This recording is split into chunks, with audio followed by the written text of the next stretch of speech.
Assalamualaikum warahmatullahi wabarakatuh. Assalamualaikum. Saya mungkin sependapat dengan Pak Ismail. Mungkin level 1 jadi sampai di situ. Tapi saya selalu menyerahkan kepada Allah Subhanahu wa taala karena ada patokan-patokannya di dalam Al-Qur'an. Misalnya, sebelum kita setelah selesai beribadah atau salat, selalu kita mengucapkan ud'uni astajib lakum. Berdoalah kepadaku dan insya Allah akan kupenuhi permintaan-permohonanmu. Ada lagi paskuruni askurkum. Maka ingatlah kepada aku, kata Allah, aku akan ingat kepadamu. Jadi berarti ini tandanya bahwa kita diminta untuk senantiasa berkomunikasi dengan Allah. Cara berkomunikasi dengan Allah, senantiasa kita berdoa, bertawakal, tafakkur, menyerahkan diri semata-mata karena Allah Subhanahu wa taala. Saya kira itu untuk pendapat saya sementara. Terima kasih. Assalamualaikum warahmatullahi wabarakatuh. Jadi itu tadi itu dari Sayyidina Ali, dia mengatakan barang siapa memburu dunia, akhiratnya tidak ikut. Ya. Dan dia tidak dapatkan semua dunianya juga. Barang siapa memburu akhirat, dunianya ikut.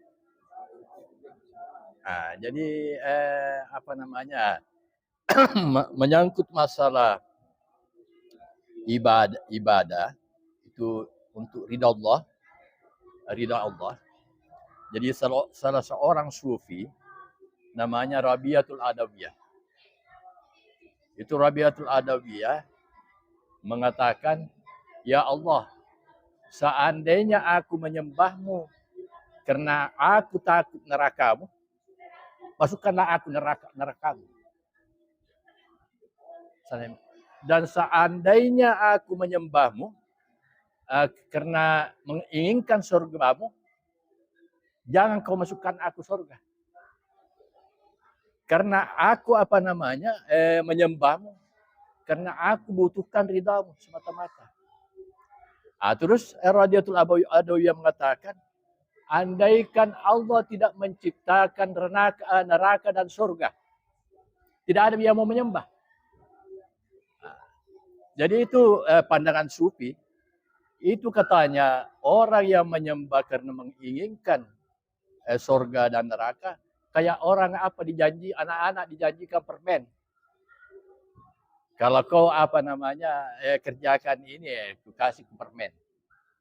Jadi itu dia anggap sebagai itu seorang sufi nih, Rabi'atul Adawiyah. Jadi walaupun misalnya kau masukkan aku dalam nerakamu ya Allah, kata Rabi'ah, asal aku bersamamu. Asal aku bersamamu. Jadi itu tadi saya ulangi, andaikan Allah tidak menciptakan neraka dan surga, tidak ada lagi yang mau menyembahnya. Kalau itu yang kita inginkan, surganya, dan takut sama nerakanya. Itu saya kira juga. Assalamualaikum warahmatullahi wabarakatuh. Saya membenarkan itu tadi, tetapi kan level kita ini beda-beda.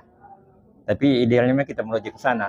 Seperti Rabi'atul Adawiyah itu kan habbah, cintanya yang demikian besar kepada Allah. Nah, tapi saya ingin membela juga level di bawah itu, bahwa doa kita kan ada tuh, Rabbana atina. Tidak ada dunia. Rabbana atina fid dunya wal akhirah. Jadi ada dunia dan akhirat. Jadi tidak salah orang meminta untuk, dan tidak bisa dipisahkan dunia dan akhirat. Segala aktivitas kita berkaitan dengan akhirat sebenarnya. Nah, ini dalam Al-Qasas 70 dikatakan, A'udzubillahi minasyaitonirrajim. Wabtagi mimma ataakallahu daral akhirah. Carilah untuk kepentingan akhiratmu. Disambung, wala tansa. Jangan lupa. Wala tansa nasibkah di dunia. Jadi jangan lupakan nasibmu di dunia. Nasibkah di dunia. Orang menghargai harta karena dengan harta itu dia bisa berbuat banyak. Dengan harta dia bisa bersedekah. Tetapi doanya itu tentu saja bukan untuk memaksa, memohon keridhaan Allah. Jadi tidak salah kalau orang berdoa untuk dunia Tujuannya agar dia bisa berbuat banyak sebagai khalifatul fil ard pada semuanya.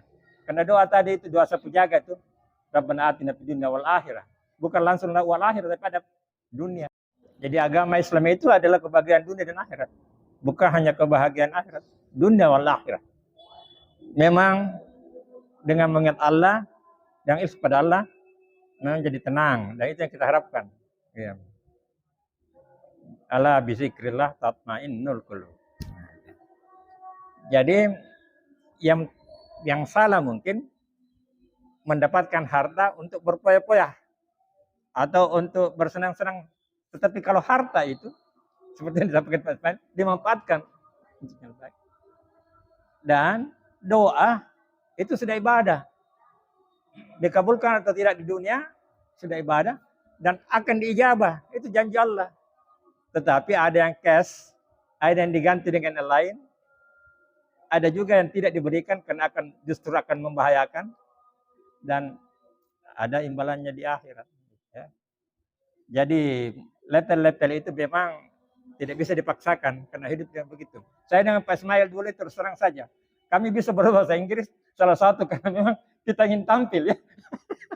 Mau dibilang. Tapi kemudian itu beransur. Ya, kita proses, kita sadar. Bukan itu tujuan. Ya, jadi awalnya memang begitu. Itu kan kita ada proses.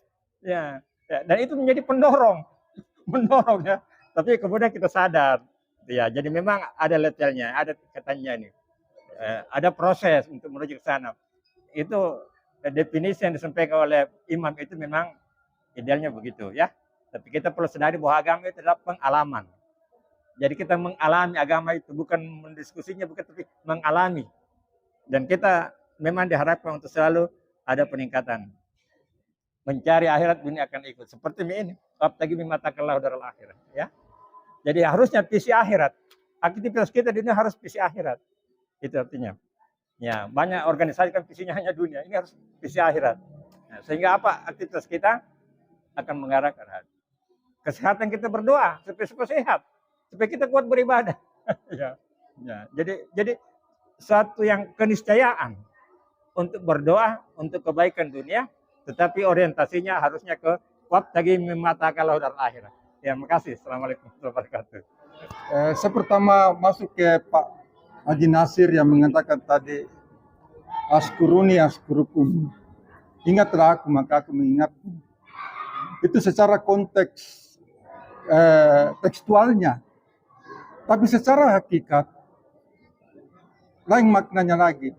Di bab hakikat itu, bukan yang pertama kita mengingat. Kalau di bab konteks tekstualnya, kita yang pertama mengingat Allah, baru dia mengingat kita. Kalau di bab hakikat, adalah yang pertama mengingat kita, baru hamba yang mengingat. Karena maksudnya, tidak mungkin hamba bisa mengingat Allah kalau tidak disingkan oleh Allah Subhanahu wa Ta'ala untuk mengingat dia. Jadi dengan ingatan dia lah Allah kepada hambanya itu, sehingga dia mengingat Allah itu sendiri. Itu makna secara hakikat dari askuruni askurukum. Itu tadi dari pertanyaan Haji Nasir. Terus tadi saya pindah ke Pak Asnawi mengatakan bahwa kenapa kita berdoa sering berzikir, karena memang dia senang paling dipuji. Allah pernah dipuji dulu, dipuji segala puji-puji yang tertuju kepada mereka, baru kita memohon kepadanya. Allah lebih senang begitu. Dari banding kita langsung masuk cek tanpa itu kan begitu, kita memuji dulu baru kita bermohon kepadanya. Itulah akan cepat kabulkan dengan cara yang begitu. Sebutlah nama-namaku yang tercatat di Asmaul Husna. Apa kebutuhanmu maka sebutlah itu. Pujilah aku, maka baru bermohonlah kepadaku. Itu bukan motivasinya. Jadi ceritanya, apakah kita bisa beribadah dengan berharap sesuatu? Bisa. Kalau di bab syariat. Tapi di bab hakikat tidak bisa. Karena bab hakikat hanya satu tujuannya. Hanya Allah Subhanahu wa Ta'ala. Dan atau Rasulullah SAW. Jadi bab syariat bisa kita bersalawat untuk supaya bisa. Bab hakikat tidak bisa. Karena bab hakikat jelas arahnya, jelas tujuannya. Hanya Allah Subhanahu wa Ta'ala dan Rasulnya. Itu, Pak. Sama waktu ketika Rasulullah SAW dikisahkan ketika mengadakan pengajian, maka Jibril turun mendekati Rasulullah SAW berwujud manusia dan bertanya tentang Islam, tentang iman, tentang ihsan. Dengan pertanyaan iman itulah maka tumbuh ilmu tauhid dengan percaya kepada Nabi, Allah percaya itu kan, maka lahirlah ilmu akidah Islam, maka lahirlah ilmu fikih, ilmu syariat tentang hukum-hukum Islam, Pak. Ini yang bab ihsan yang jarang orang kupas, karena di bab ihsan lah itulah masuk di tasawuf, bagaimana kita berakhlak kepada Allah dan Rasul, dia masuk di bab ihsan. Bagaimana kita bisa khusyuk, bagaimana kita sabar, bagaimana kita bisa apa yang diberikan itu, dia masuk di bab ihsan. Dan ini jarang dimasuki ranahnya untuk penceramah-penceramah. Yang dia masuk hanya bab dua bab itu, bab Islam itu sendiri, bab iman itu sendiri. Dan dia terputar-putar situ. Makanya selalu Pak Ustaz katakan kita bersyukur karena kita diberi nikmat iman dan nikmat Islam. Jarang ada yang mengatakan bahwa kita diberi nikmat ihsan. Jarang ada yang masuk di ranah itu. Karena itu bab masuk bab mahabbah, masuk mengenal Allah. Dan ujung daripada syariat itu maka kembali ke marifat. Dia saling keterkaitan, tidak bisa terlepas dari iman, Islam, dan ihsan. Tidak bisa lepas dari tiga ini. Tidak mungkin kita mengenal Allah secara murni, secara utuh kalau kita tidak masuk di bab ihsan. Kalau hanya dua bab iman dengan Islam, kita hanya mengenal tauhid dan mengenal hukum-hukum salat, hukum puasa, hukum sedekah, itu dia masuk di bab Islam. Itu orang yang sering puasa Daud apa? Terbukti juga ya bisa jualannya lancar. Betul. Tapi dia tidak muasil ke Allah. Artinya dia hanya sampai ke dunia. Jadi apabila dia mencari sesuatu, dikisahkan dalam kita mencari amalan itu untuk di dunia, saya sudah berikan di dunia.